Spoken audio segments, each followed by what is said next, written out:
Good morning students. आज के हम इस वीडियो में जो मेडिसिनल केमिस्ट्री है B pharm 6 BP 601T medicinal chemistry, उसमें आपका जो दूसरा यूनिट है, पहले यूनिट में आपका एंटीबायोटिक्स कंप्लीट है आपका, तो उसके वीडियो मेरे इस चैनल पर आपका ऑलरेडी अवेलेबल है। पहले चैनल जो आपका यूनिट है एंटीबायोटिक, उसमें आपका penicillin, cephalosporin, then beta lactamase inhibitors आपके होते हैं, देन आपका एमाइनोग्लाइकोसाइड्स है, टेट्रासाइक्लिन्स है।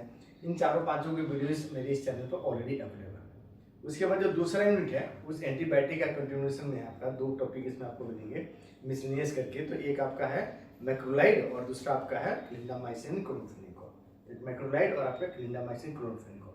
तो आज इस वीडियो में देखेंगे जो सेकेंड यूनिट का आपका मैक्रोलाइड जो आपका है, उस हम आपका एंटीबायोटिक्स के बारे में हम आज इस पूरे कंप्लीट वीडियो में उसके कंप्लीट चैप्टर को आपका कवर करेंगे, उसको डिस्कस करेंगे। तो नाम से ये मैक्रो, जो मैक्रो वर्ड है दो वर्ड का बना है, मैक्रोलाइड, माइक्रो प्लस ओलाइड, दो वर्ड का बना है। मैक्रो मतलब लार्ज और ओलाइड का मतलब होता है लैक्टोन या साइक्लिक ईस्टर, जो एक्चुअल में ईस्टर मॉलिक्यूल होती है। तो ईस्टर मॉलिक्यूल का ये स्ट्रक्चर C:(O)O ये होता है जनरल जो आपका स्ट्रक्चर, आपका जो फॉर्मूला होता है। और इधर भी आपका R रहता है, R'। जब यही ईस्टर मॉलिक्यूल आपका ऐसे फॉर्म में R(C)O, फिर ये O, फिर आपका ये R ऐसे जुड़ रहा है, तो ये क्या हो गया, साइकिल के आपका स्ट्रक्चर हो गया, क्लोज स्ट्रक्चर हो गया। तो इसी क्लोज स्ट्रक्चर को जो आपका होता है उसी को बुलाता है लैक्टोन बुलाता है। तो साइक्लिक ईस्टर ही को लैक्टोन बुलाता है। और इसकी जब साइज आपकी बहुत ज्यादा लार्ज, इस केस में जो लार्ज का मतलब है 12 से 17 कार्बन आपका होता है, मिनिमम 12 और मैक्सिमम 17, ये 17 कार्बन का आपका होता है। तो उसी को बोले जाते हैं मैक्रोलाइड। तो वो एंटीबायोटिक्स होते हैं जिसमें टोटल नंबर ऑफ आपके एटम्स होंगे वो 12, मिनिमम 12 और मैक्सिमम आपका 17 होंगे। माइक्रो लार्ज ओलाइड और आपके साथ ईस्टर फंक्शनल ग्रुप कौन सा है, तो ईस्टर है, लेकिन वो ईस्टर आपका स्ट्रेट चेन में नहीं है, वो कंबाइन करके क्या बना रहा है, साइकिल बना रहा है। तो उसी साइकिल को बोलते हैं लैक्टोन। तो ऐसे एंटीबायोटिक जिसमें जो रिंग के साइज 12 से 17 आपके एटम्स के होते हैं, फंक्शनल ग्रुप आपका ईस्टर है और उस ईस्टर आपका क्या है, साइकिल के रूप में प्रेजेंट रहता है, उसी एंटीबायोटिक्स को बुलाता है मैक्रोलाइड बोली जाती है। ठीक, तो यही है। ये ऑब्टेन कहाँ से किया जाता है, तो आपका एक्टिनोमाइसीट्स बैक्टीरिया, याद रखिए क्वेश्चन पूछता है आपका, जो कॉम्पिटिटिव एग्जाम आप लोग देंगे, जीपर क्या देंगे या फिर जितने भी फार्मासिस्ट एंट्रेंस, नाइपर, ये सब जो जितने भी आपके एंट्रेंस होते हैं आपका हायर एजुकेशन के लिए, पीजी के लिए, तो वहाँ पर पूछ देगा कि आपका जो सोर्स ऑफ मैक्रोलाइड, तो मैक्रोलाइड का सोर्स क्या है, तो एक्टिनोमाइसीट्स जो बैक्टीरियाज होते हैं वहाँ से ये आपका क्या नाम है, ऑब्टेन किया जाता है ये मैक्रोलाइड। अब थोड़ा इसका देखेंगे आपका हिस्ट्री कि कैसे हुआ, कब डिस्कवर हुआ, कैसे डिस्कवर हुआ, उसके बारे में। तो सबसे पहला जो एंटीबायोटिक आपका इस कैटेगरी के अंदर मैक्रोलाइड के अंदर आता है वो है पिक्रोमाइसिन, और इसको ऑब्टेन किया गया था 1951 में from bacteria Streptomyces bacteria, Streptomyces Venezuela. ये बैक्टीरिया स्पीसीज है, ग्राम पॉजिटिव बैक्टीरिया है, जहां से सबसे पहली बार इस पिक्रोमाइसिन को ऑब्टेन किया गया था, सॉइल बैक्टीरिया ऑब्टेन किया गया था। ये 14 मेंबर्स मैक्रो आपका मैक्रोलाइड है, मतलब टोटल नंबर ऑफ आपके इसमें एटम जो रिंग में है वो कितना 14 है, जिसमें एक राइबोन पोर्शन जो होता है नर्बोलाइड होता है, शुगर आपका डेसोसेमीन होती है C5 कार्बन पर, और एक आपका हाइड्रोक्सिल ग्रुप होता है। लेकिन इसकी जो एक्टिविटी बहुत कम थी, बहुत अच्छा आपका एंटीबायोटिक के रूप में काम नहीं किया। आपका जो टेस्ट किया गया था तो बहुत आपका इसके अपने शो करने के लिए, आपका एंटीबायोटिक एक्टिविटी शो करने के लिए इसकी आपका जो डोज था बहुत ज़्यादा था, तो जितना फायदा नहीं कर रहा था उसे क्या नुकसान कर देना, इसकी एक्टिविटी बहुत को आपके लो थी। इसी के कारण ये कभी भी क्लिनिकली यूजफुल नहीं हो, मतलब ये आपका ड्रग आपका कभी भी मार्केट में नहीं है। लेकिन ये जो डिस्कवरी थी आपका स्ट्रेप्टोमाइसिस आपका वेनेजुला से, या एक्टिनोमाइसिस ग्रुप है आपका, वहाँ से इस ड्रग का, ये आपका ड्रग आपका पाथ दिया, एक आपका इस ड्रग का पहला, इस कैटेगरी का पहला ड्रग था, जिसके बाद से और बाकी सब ड्रग जो थे इस स्ट्रेप्टोमाइसिस जो स्पीसीज है उसको और वेरियस अलग अलग स्ट्रेप्टोमाइसिस के स्पीसीज को आपका फर्मेंट किया गया, उसको उसमें से प्रोडक्शन आपका केमिकल्स को आइसोलेट किया गया और स्ट्रक्चर को रिस्टोर किया गया था। तो उसमें भी मैक्रोलाइड थे और बहुत सारे आपके एंटीबायोटिक्स थे। ये आपका पहला था पिक्रोमाइसिन, जो कि लेकिन जो मार्केट में नहीं आ पाया। मार्केट में जो सबसे पहला है ठीक 1 साल बाद फिर आपका 1952 में इरिथ्रोमाइसिन, जो अभी भी यूज होता है, बहुत आपका लार्ज क्वांटिटी में आपका यूज होता है, वो ऑब्टेन किया गया था फ्रॉम सोइल बैक्टीरिया एक्टिनोमाइसिस का स्ट्रेप्टोमाइसिस इरिथ्रियस, या अब इसको बोला जाता है सैक्रोपोडिस्पोरा आपका इरिथ्रिया बोला जाता है। इस बैक्टीरिया, इस आपका बैक्टीरिया से सोइल बैक्टीरिया यहाँ से इसको फर्मेंट करके ये निकाला गया था। आपका सबसे पहला मिला था इरिथ्रोमाइसिन, जो कि क्लिनिकली और सेम ईयर में क्लिनिकली इसका यूजफुल हो गया था। और यूजफुल किसके लिए किया गया था? मोस्टली जो आपका है जो पेशेंट्स पेनिसिलिन से एलर्जिक होते हैं, क्योंकि आपका जो पेनिसिलिन का सबसे बड़ा साइड इफेक्ट क्या हो, एलर्जिक रिएक्शंस बहुत ज़्यादा कॉज करते हैं। मतलब जैसे यहाँ पर आपको पिन किया जाएगा, जैसे आपको एडमिनिस्टर किया जाए, तो वो ड्रग क्या करेगा, आपको एलर्जिक रिएक्शंस कॉज करते हैं। इसके कारण हर एक को पेनिसिलिन नहीं दिया जाता। तो ऐसे पेशेंट जो एलर्जिक थे पेनिसिलिन से, लेकिन उनको डिजीज कॉज होती थी, तो उस इन्फेक्शंस को ठीक करने के लिए इरिथ्रोमाइसिन बहुत अच्छा ऑप्शन उसमें अवेलेबल हो गया था। और ये उसी ईयर 1952 में डिस्कवर किया गया था।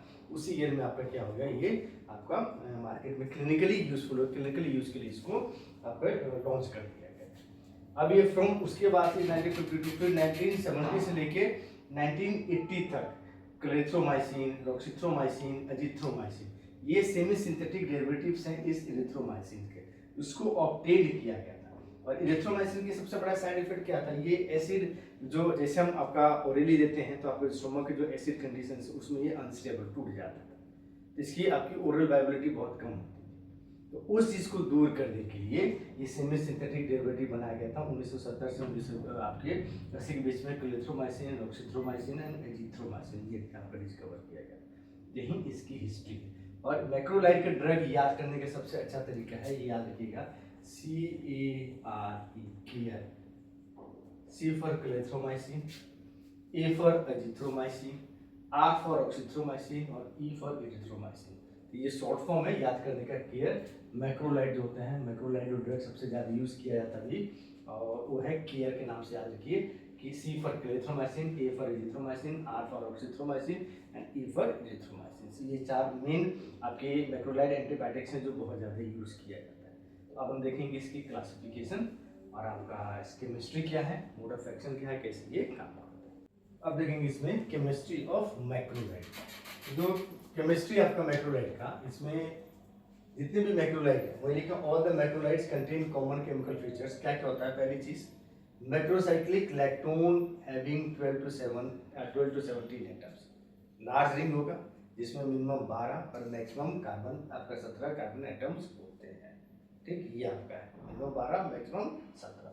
तो यही देखिए आपका जैसे काम किया 1 2 3 4 5 6 7 8 9 10 11 12 13 14, ये जो मैंने आपका जनरल स्ट्रक्चर बनाया जो मोस्टली में होता है। तो ये 14 आपका कार्बन है। Ketone group and hydroxyl group, ये देखिए ये कीटोन ग्रुप पोजीशन 9 पर जो आपका है, ये कीटोन ग्रुप पोजीशन 11, फिर पोजीशन आपका 6, पोजीशन 12, ये सब क्या आपका hydroxyl group OH group present है।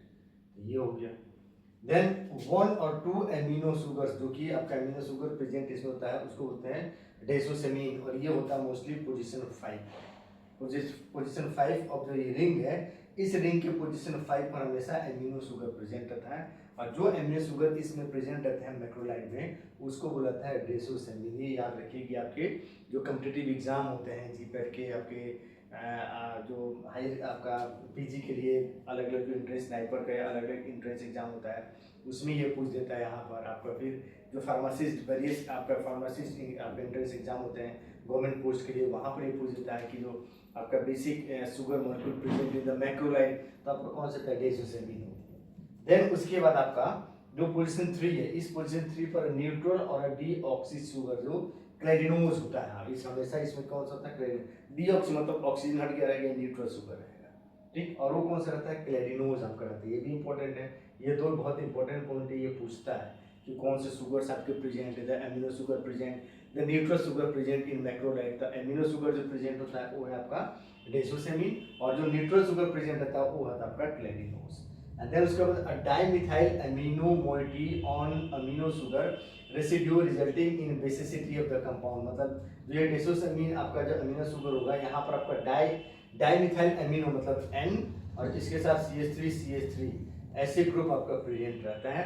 और यही ग्रुप इस पूरे मॉलिक्यूल की बेसिसिटी के लिए, मतलब जो कंपाउंड है ये बेसिक की नेचर होता है। तो बेसिक की नेचर क्यों होता है, तो due to the presence of dimethyl amino moiety on the amino sugar जो डेसोसेमीन के ऊपर होगा। ये भी क्वेश्चन आपको बन जाता है जो कॉम्पिटिटिव एग्जाम का है कि बेसिक नेचर ऑफ द आपका मैक्रोलाइड, या पूछ देगा आपका क्या नाम है एजिथ्रोमाइसिन किसके कारण आपका बेसिक नेचर होता है, तो basic nature is due to the presence of dimethyl amino group on the amino sugar, जो डेसोसेमीन जो एमिनो शुगर प्रेजेंट है इस मॉलिक्यूल के अंदर, उसमें आपका डाइमिथाइल एमिनो ग्रुप प्रेजेंट है, और वो डाइमिथाइल एमिनो ग्रुप इस पूरे कंपाउंड की बेसिसिटी के लिए रिस्पॉन्सिबल होता है, और इसी के कारण ये जो ग्रुप आपका जो कंपाउंड होता है इसको सॉल्ट फॉर्म में इजीली बनाया भी जाता है। यही इसकी केमिस्ट्री है। केमिस्ट्री का मतलब सिंपल होता है, किसी भी ड्रग की किसी भी क्लास ऑफ ड्रग का अगर पूछता है केमिस्ट्री, तो आपको लिखना है कौन सा बेसिक न्यूक्लियस है, कौन कौन से ग्रुप प्रेजेंट है, किस पोजीशन पर प्रेजेंट है, बस इतना ही केमिस्ट्री लिखना होता है। तो इसमें आपको ही होगा मैक्रोलिटिक आपका होता है, आपका मैक्रोसाइक्लिक इलेक्ट्रॉन रिंग आपका 12 टू मिनिमम 12 और मैक्सिमम 17 कार्बन आपका प्रेजेंट रहता है, इसमें एटम्स प्रेजेंट रहते हैं, कीटोन ग्रुप, हाइड्रोक्सिल ग्रुप आपका, उसके बाद आपका न्यूट्रल एमिनो एक आपका एमिनो शुगर प्रेजेंट रहेगा डेसोसेमीन, एक न्यूट्रल है डीऑक्सी शुगर प्रेजेंट रहेगा जो ग्लाइडिनोज है आपका ये, और इलेक्ट्रॉन तो आपका ही यही आपका क्या है, ये देखिए ये CO यही आपका है ईस्टर ग्रुप जो होता है, और सिंस साइकिल के अंदर है, रिंग के अंदर प्रेजेंट है, तो इसीलिए इसको बोला जाता है इलेक्ट्रॉन रिंग बोली जाती है आपकी, ठीक है, साइक्लिक ईस्टर को ही इलेक्ट्रॉन बोला जाता है। ये इसकी केमिस्ट्री। अब ये क्लासिफिकेशन, तो क्लासिफिकेशन इसका जो होता है वो है based on the number of atoms present in the electron, electron ring के अंदर कितने एटम्स टोटल प्रेजेंट है उसके बेसिस पर ये 4 क्लास में होता है। 14 मेंबर रिंग 14 आपका टोटल होते हैं, जैसे ये यहाँ पर जो मैंने ये बनाया हुआ है, ये आपके प्रेजेंट रहते हैं इरिथ्रोमाइसिन, क्लेरिथ्रोमाइसिन और रॉक्सीथ्रोमाइसिन, ये 3 आपके इंपॉर्टेंट जो मैक्रोलाइड है, बहुत ज़्यादा यूज भी होता है, खासकर रॉक्सीथ्रोमाइसिन बहुत ज़्यादा यूज होती है, और इरिथ्रोमाइसिन ये दो, ये आपके उसके अंदर टोटल नंबर ऑफ जो रिंग आपके रिंग में जो आपका एटम्स प्रेजेंट रहते हैं वो 14 एटम्स आपके प्रेजेंट रहते हैं। 15 मेंबर्ड आपको जो होता है वो एजिथ्रोमाइसिन आपका होता है, 16 मेंबर्ड स्पेरामाइसिन और जोसामाइसिन ये आपका होता है, ठीक। एंड आपका फोर्थ कैटेगरी है कीटोलाइट्स, आपका टेलिथ्रोमाइसिन, कीटोलाइट्स में एक्चुअली होता है क्या, जो पोजीशन 3 है ना, यहाँ पर OH ग्रुप जो आपका OH के एस आपको मिलाकर शुगर हट जाता है, और ये जो OH ग्रुप रहती है इस OH ग्रुप को कीटोन ग्रुप में कन्वर्ट किया जाता है, और ये मोस्टली इसलिए कन्वर्ट किया है कि जो कीटोलाइट्स होते हैं टेलिथ्रोमाइसिन होते हैं, तो जितने भी आपके बैक्टीरिया जो इरिथ्रोमाइसिन से रेजिस्टेंट हो गए, मतलब उनके ऊपर आपका इरिथ्रोमाइसिन कोई काम नहीं कर पाता है, तो उसके लिए ये ड्रग आपको ये आपका सेमी सिंथेटिक डेरिवेटिव के चेंजेस किए गए हैं। तो थर्ड पोजीशन पर जो O है आपका OH है, OH के साथ जो शुगर जुड़ा रहता है आपका, जो डीऑक्सी शुगर है, न्यूट्रल शुगर, क्लेरिनोज, वो क्लेरिनोज भी नहीं रहता, और साथ में जो OH रहता है अल्कोहल, ये आपको इसको आपका ऑक्सीडाइज करके कीटोन में कन्वर्ट किया जाता है, इसलिए इसका नाम है कीटोलाइट्स आपका नाम है।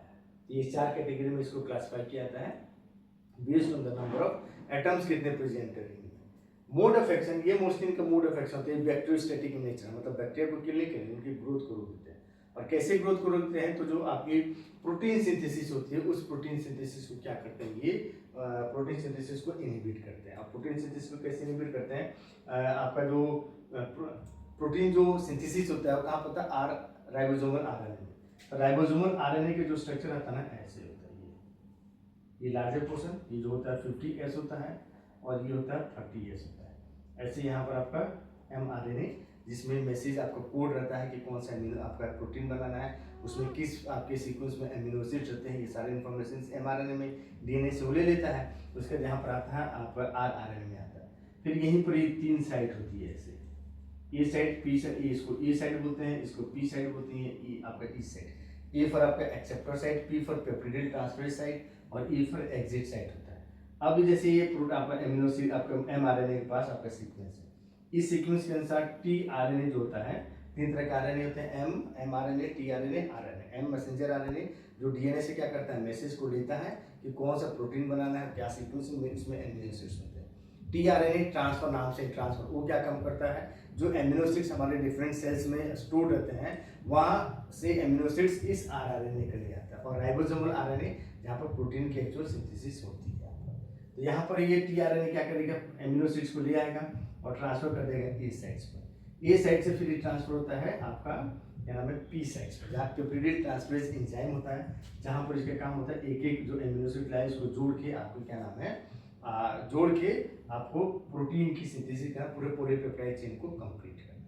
उसके बाद tRNA जो होता है इस एग्जिट आपका जो एग्जिट जो पोर्शन होता है इस यहाँ पर आता है, यहाँ से फिर ये राइबोसोमल आरएनए से बाहर चला जाता है, फिर उसको दूसरा आरएनए आपको दूसरा एमिनो एसिड ले आता है। ये सीक्वेंस चलते हैं। ये ड्रग क्या करते हैं, जब ये आपका ए साइड से जो पी साइड के ऊपर जो ट्रांसफर होता है, यहीं पर क्या करते हैं, इनहिबिट कर देता है। तो जब इनहिबिट कर देगा, सपोज मानिए किसी एमिनो एसिड किसी प्रोटीन को बनाने के लिए मिनिमम 110 एमिनो एसिड चाहिए, और बैक्टीरिया आपके अंदर है, हमारे बॉडी के अंदर है, ग्रो कर रहा है, डिवाइड कर रहा है, उसका मल्टीप्लिकेशन हो रहा है, और उस एमिनो एसिड्स को 110 में से सपोज मानिए आपका 80 एमिनो एसिड्स उसने बना आपको जोड़ दिया। जैसे तक अभी 80 जोड़ा, तब तक हमने क्या किया, आपने एरिथ्रोमाइसिन से जो भी मैक्रोलाइड उसको अपने एडमिनिस्ट्रेट कर दिया। एडमिनिस्ट्रेट किए तो उसके बाद वो क्या करेगा, ये जो ट्रांसफर होता है एमिनो एसिड तो आया है, लेकिन ये लॉन्ग जो ए साइड से बी साइड में जो ट्रांसफर होता है उस साइड को क्या करते हैं। तो अब एमिनो एसिड जो आपका जो पॉलीपेप्टाइड चेन कहाँ तक बन कर रहेगा, 80 तक ही। चाहिए कितना है, 110। तो आपका एमिनो एसिड आपका प्रोटीन क्या कंप्लीट नहीं बना। पॉलीपेप्टाइड चेन कंप्लीट नहीं हुआ तो प्रोटीन आपका नहीं बनेगा। प्रोटीन जब आपका कंप्लीट प्रोटीन जिसमें एमिनो एसिड 110 होना चाहिए, जब नहीं बनेगा तो प्रोटीन आपका क्या होगा, आपका किसी काम का लायक नहीं रहेगा। तो वहीं आपका है ये प्रोटीन की सिंथेसिस को इनहिबिट कर देते हैं। और प्रोटीन को सिंथेसिस को कैसे इनहिबिट करते हैं, तो ए साइड से पी साइड में जो ट्रांसफर होता है उस ट्रांसफर को क्या करते हैं, रोक देते हैं। वही मैंने ये लिखा है कि bacteriostatic nature they inhibit bacterial protein synthesis by binding to 23S RNA। यही में ये जो पोर्शन था 50S का 23S RNA था in the polypeptide exit tunnel adjacent to the peptidyl transferase center in 50S ribosomal subunit. This stops the growing peptide from becoming longer than a few residues, resulting in the dissociation of peptidyl and tRNA molecule. वहीं आपका complete नहीं बनेगा, 110 amino acid चाहिए उस पूरे polypeptide को chain को complete होने के लिए। 80 90 70 मतलब 110 से पहले क्या होगा, वो चेन आपका वहीं पर टर्मिनेट हो जाता है। तो प्रोटीन आपका कंप्लीट जब नहीं बनेगा तो प्रोटीन आपका नॉन फंक्शनल हो जाएगा। नॉन फंक्शनल होगा मतलब कोई काम के लायक नहीं रहेगा। तो प्रोटीन नहीं बनेगा, कोई भी प्रोटीन आपका, प्रोटीन का मतलब सेल मेम्ब्रेन का बनना है, एंजाइम का बनना, हार्मोन्स का बनना, जो भी चीज़ आपके हमारे सेल्स के लिए, सेल की सर्वाइवल के लिए नेसेसरी होता है, उसमें से कोई प्रोटीन आपकी नहीं बनेगी, तो सेल आपका क्या होगा, ग्रो आगे नहीं कर पाएगा। तो वहीं इसका मोड ऑफ एक्शन है। They are bacteriostatic nature, mostly bacteriostatic nature होते हैं। बैक्टीरियोसाइडल कब होते हैं, जब उसको डोज को क्या कहते हैं, इंक्रीज कर दिया जाता है, तब वो बैक्टीरियोसाइडल होते हैं। नहीं तो नॉर्मली जो डोज दिया जाता है उस डोज पर ये बैक्टीरियोस्टैटिक इन नेचर होते हैं। ये हो गया mode of action, classification and chemistry of macrolide. अब इसमें जो 3 ड्रग, इतने सारे मैंने जो ड्रग आपको लिखा है, इसमें से एरिथ्रोमाइसिन, रोक्सिथ्रोमाइसिन और एजिथ्रोमाइसिन, यही 3 ड्रग आपको ऐसे हैं जो आपको सिलेबस में पढ़ना है। एक दो के मैं स्ट्रक्चर स्ट्रक्चर बना देता हूँ ताकि आपको इजीली मिल जाएगा। बाकी यूजेस इसका लिख दूंगा, आपके बाद ये चैप्टर फिर आपका कंप्लीट हो जाएगा।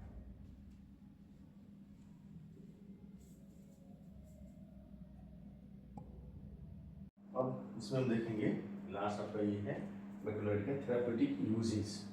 तो थेराप्यूटिक यूज में ये जो मैक्रोलाइड ड्रग आपका आपका एजिथ्रोमाइसिन, ये ड्रग जो है, जितने भी एंटीबायोटिक हम कॉमन यूज में यूज करते हैं, उनमें one of the safest antibiotic भी माना जाता है, क्योंकि इसकी जो साइड इफेक्ट्स हैं, बहुत कम साइड इफेक्ट्स आपको दिखते हैं। तो वन ऑफ द कॉमन आपका क्या नाम है, सेफेस्ट एंटीबायोटिक्स अमंग जो हम कॉमनली यूज किया जाता है आपका एंटीबायोटिक्स में। यूज क्या करते हैं, for the treatment of infections caused by gram positive bacteria bacilli and cocci. आप माइक्रोबायोलॉजी में पढ़े होंगे, जो बैक्टीरिया की क्लासिफिकेशन करते हैं बेस्ड ऑन द शेप, तो उसी शेप में आपके ये 3-4 तरह के होते हैं, बेसिली एंड कोकाई। तो जितने भी gram positive bacteria bacilli and cocci जो आपके हार्मफुल हैं, जो डिजीज कॉज करते हैं, उनसे आपका खासकर रेस्पिरेटरी ट्रैक्ट में जो आपका होता है, सॉफ्ट स्किन जो होते हैं, आपका सॉफ्ट टिश्यूज होते हैं, अल्सर्स के लिए होते हैं, आपके जेनेटिक यूरिनरी आपके जो ट्रैक्ट है, जो सॉफ्ट स्मूथ मसल्स हैं, सॉफ्ट टिश्यूज हैं, वहाँ पर ये इजी आपका बैक्टीरिया इजीली क्या करते हैं, ग्रो करते हैं, और वहाँ पर आपको इन्फेक्शंस को कॉज करते हैं, तो उनको ट्रीट करने के लिए। Then an gram negative bacteria cocci आपका स्पेशली नेसेरी स्पीसीज होती है, जो कि आपका ये कॉज करती है, डिजीज आपको कॉज करता है, जेनेटो यूरिनरी इन्फेक्शंस कॉज करता है, ये डिजीज होती है आपका जो बैक्टीरिया होता है नेसेरी। तो उसको ठीक करने के लिए हम इस मैक्रोलाइड आपका एंटीबायोटिक का यूज करते हैं। आप देखते होंगे एजिथ्रोमाइसिन सबसे ज़्यादा, जो आप डॉक्टर के पास जाते हैं कि हमें जुकाम हो गया, बहुत इससे खांसी हो गई है, आपका गले में इन्फेक्शन है, छूट नहीं रहा है, तो सबसे पहले डॉक्टर क्या लिखता है, आपका एजिथ्रोमाइसिन लिखता है।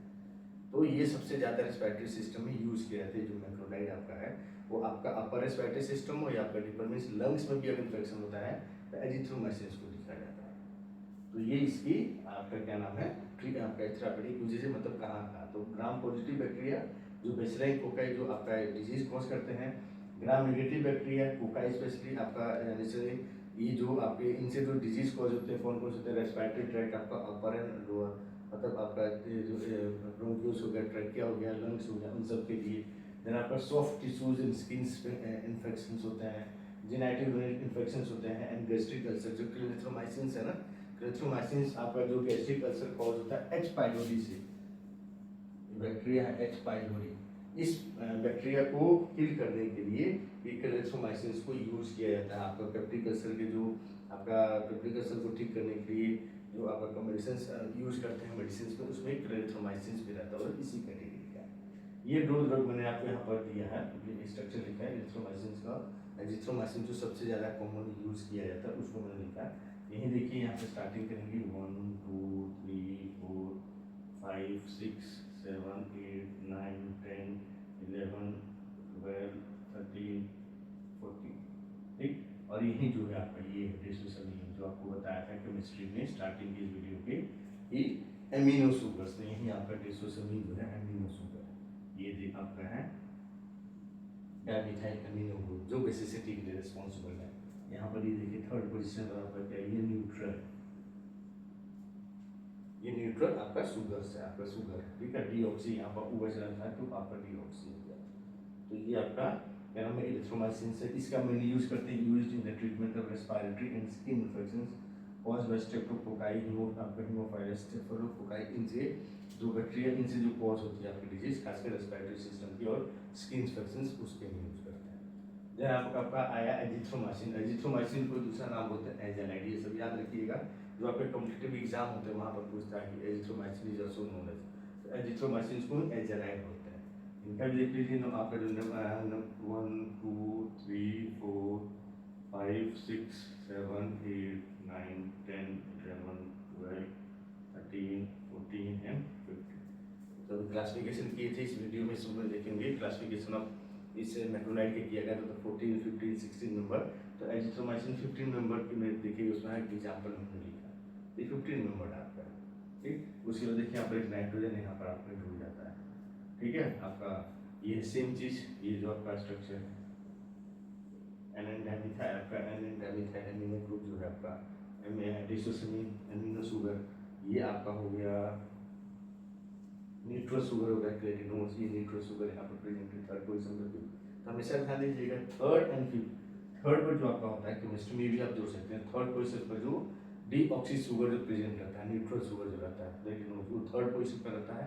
और जो एमिनो शुगर डेसोसमीन जो प्रेजेंट रहता है वो कहाँ पर रहता है, फिफ्थ पोजीशन। ये भी पूछ देगा आपसे कॉम्पिटिटिव एग्जाम में कि आपका जो एमिनो शुगर है मेट्रोलाइट के किस पोजीशन पर प्रेजेंट रहता है, आपका जो न्यूट्रल शुगर वो किस पोजीशन पर प्रेजेंट रहता है। तो जो आपके थर्ड पोजीशन पर न्यूट्रल जो शुगर्स होते हैं और फिफ्थ पोजीशन पर जो आपके एमिनो शुगर्स होते हैं, इनके यूज किया जाता है used in the treatment of respiratory infections caused by H influenza, chlamydia, trachomatis, also used in the treatment of urogenital and other sexually transmitted infections caused by chlamydia, trachomatis and gonorrhea। आपका mostly से इसीलिए किया जाता है, खासकर सबसे ज़्यादा इसको यूज किया जाता है रेस्पिरेटरी ट्रैक्ट में, गले वले में थोड़ी सी इन्फेक्शन हो जाती है, खासकर बहुत ज़्यादा दिन से होती रहती है तब उसको यूज करते हैं। ये एजिथ्रोमाइसिन, ये आपका रहा मैक्रोलाइड एंटीबायोटिक। इंपॉर्टेंट है, क्वेश्चन आता ही आता है। 2 नंबर में दे देगा आपका right structure mode of action of आपका क्या नाम है एरिथ्रोमाइसिन एजिथ्रोमाइसिन करके एक्सप्लेन करने के लिए पूरा दे देगा। 7 नंबर में एक्सप्लेन या right a short note explain in detail about आपका मैक्रोलाइड एंटीबायोटिक। तो आपको जब एक्सप्लेन दे दिया 7 नंबर में तो उसकी क्या होता है, कब सबसे पहले डिस्कवरी की गई थी, देन उसका केमिस्ट्री, देन उसका मोड ऑफ एक्शन, और उसके बाद ये 2 थेरेपेटिक यूजेस एंड 2 ड्रग को डिस्क्राइब कर लीजिए, आपका आंसर कंप्लीट हो गया। तो आज के इस वीडियो में मैक्रोलाइड एंटीबायोटिक ये कंप्लीट है आपके लिए। नोट्स भी सफिशिएंट है, जो बोर्ड में मैंने लिखा है आपको जितना लिखाएगा उतना सफिशिएंट है, आपके जितना लिखेंगे तो मोर देन सफिशिएंट है। तो ये आपका मैक्रोलाइड आपका फिनिश हो गया। नेक्स्ट क्लास में आपका नेक्स्ट उसमें जो वीडियो हम आपके इसके बाद ही जो आपके सिलेबस में दिया गया मिसलेनियस में क्लोरोफेनिकोल एंड आपका क्लिंडामाइसिन, ये 2 ड्रग आपको नेक्स्ट वीडियो में करेंगे। फिर आपका एंटीबायोटिक जो टॉपिक होगा उस टॉपिक से आपका पूरा पूरा फिनिश हो जाएगा। फिर सारी वीडियो हमारे इस चैनल पर आपका अवेलेबल हो जाएगा। यही 2 बचे थे तो आपका एक आज कंप्लीट हो गया, एक आपको आने वाले टाइम में आपको डाल देंगे उसको क्लिंडामाइसिन क्लोरफेनिकोल को, तो एंटीबायोटिक आपका कंप्लीट। ठीक, तब तक पढ़ते रहिए, लाइक कीजिए, सब्सक्राइब कीजिए, रेफर कीजिए। कुछ और आपको चाहिए तो आप कमेंट कीजिए, हम आपको उसके बाद उसका भी बना के आपको वीडियो बना के आपको अपलोड